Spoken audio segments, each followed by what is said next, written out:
Hey everybody, hopefully you're all staying in and staying safe. Welcome to At Home Cooking with Mrs. Bishop.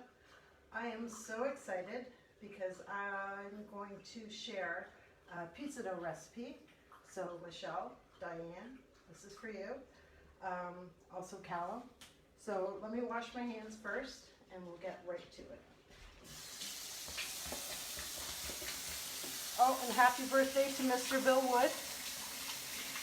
I should sing a happy birthday song while I'm washing my hands, but my singing voice is terrible, so I'll spare you that.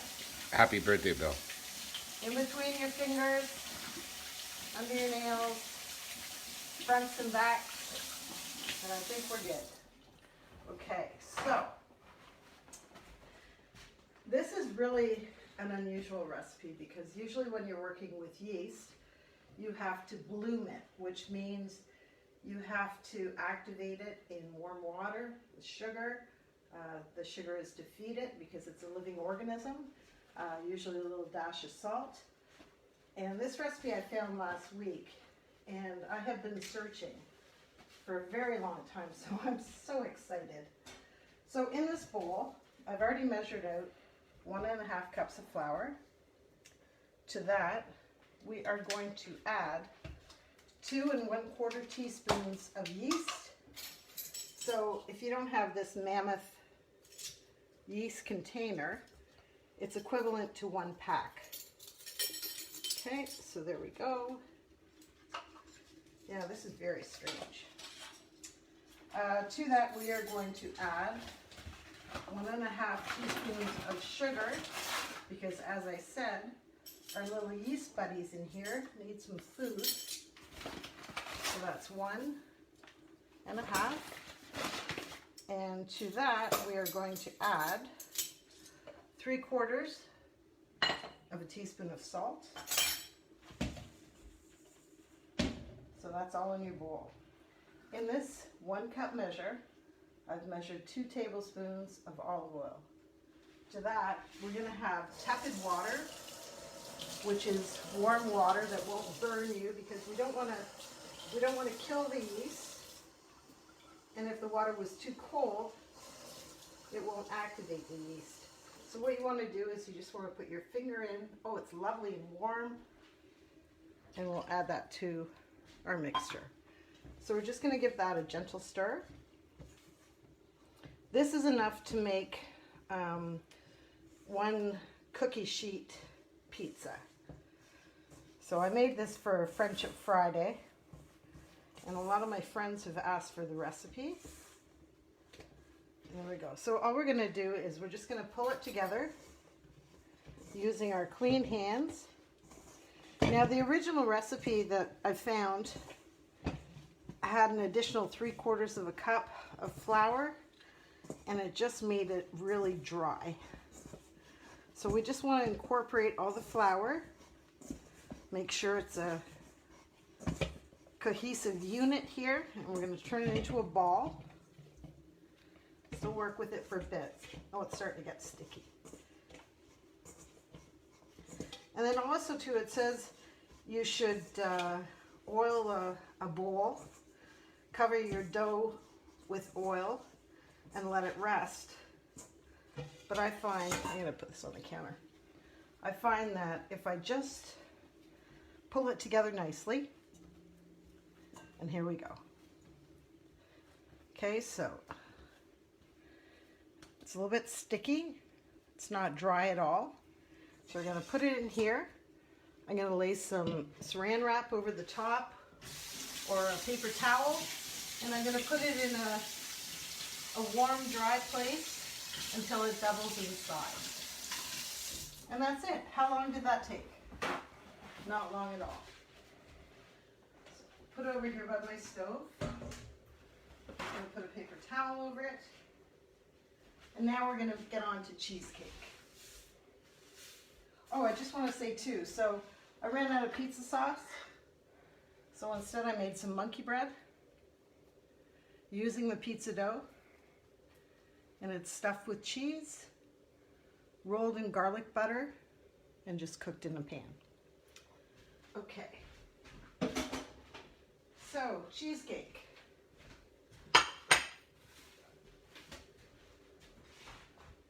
You only have 1 brick of cream cheese. Can you make a cheesecake? Yes, you can.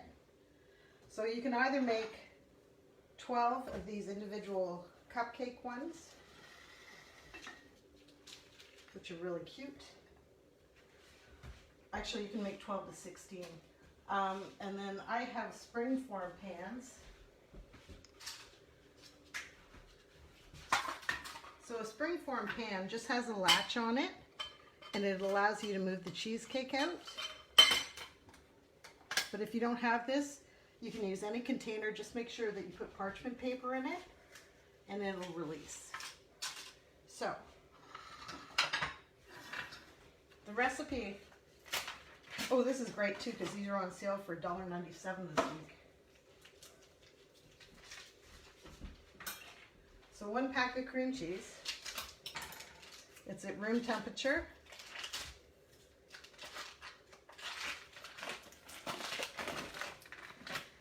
So we'll throw that in. So on the box, what it says is 3 packs of cream cheese, 3 large eggs, 3/4 of a cup of sugar, lemon juice is optional, and vanilla. So we've got 1 pack, so we're going to reduce it. 1 pack of cream cheese, 1 egg, and 1/4 cup of sugar. And also what we're going to use for added flavor is a vanilla bean. So if you have not used a vanilla bean before, you're just going to cut the ends off. And you're going to slice it down the middle without going all the way through. And then you're going to open it up. And then you scrape out those lovely, delicious, flavorful seeds. Okay, so using the back of my knife, and there we go. So I'm going to throw that in. Where'd my egg go? Here it is. Okay, so we have 1 brick of cream cheese. We've got our vanilla. We're going to crack our 1 egg into a separate container.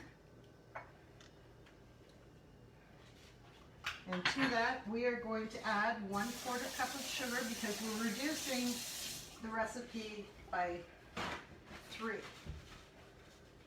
And the beautiful thing about this too is I made Julia and Taylor both 8-pack, an 8-brick cream cheese, and I just had to multiply everything. So I had 8 blocks of cream cheese, 8 eggs, the sugar was multiplied, and that's it. So what we're going to do is just put our mixer on.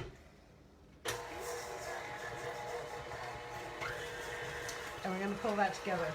While we're waiting, we're going to make the base for our cheesecake. So all that is graham crumbs. And to that, we're going to add some melted butter. And we just want it to be like wet sand. You can add sugar to this, but I find the graham crackers are sweet enough. Okay. So there's that. And what it'll do is just clump together. So that is a perfect crust. To the bottom of these, we're just going to add a little bit in. We can press in the bottoms.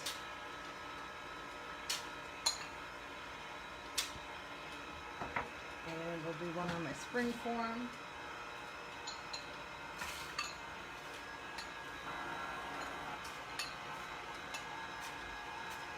It's not bad for eyeballing, so we're just going to press that in.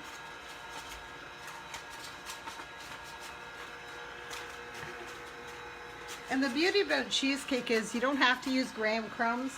I like ginger cookies, especially with like a lemon cheesecake. Of course, you can use Oreos, you can use, Chips Ahoy, you can use homemade cookies and just mix them all up. And there we go. I'm just going to turn this on high for a second.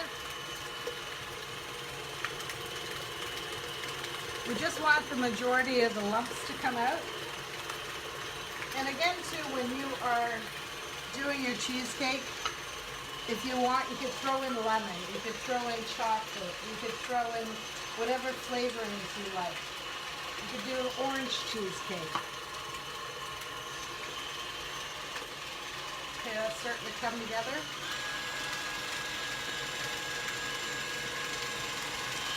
Oh, it's so wonderful too to see the flecks of the vanilla bean in there. Okay, you get the idea. So what I'm going to do is, when that is finished, I'm going to fill it to 3/4 full. I'm going to bake it at 350 degrees. Depending on what vessel you use, what container you use, you're just going to have to keep an eye. You just want to make sure that it's firm and that, you know, your finger can bounce back. As I said, decorate it with whatever you like, and I hope you enjoy. So, until next time, please stay in, stay safe. Can't wait to see you all. Take care.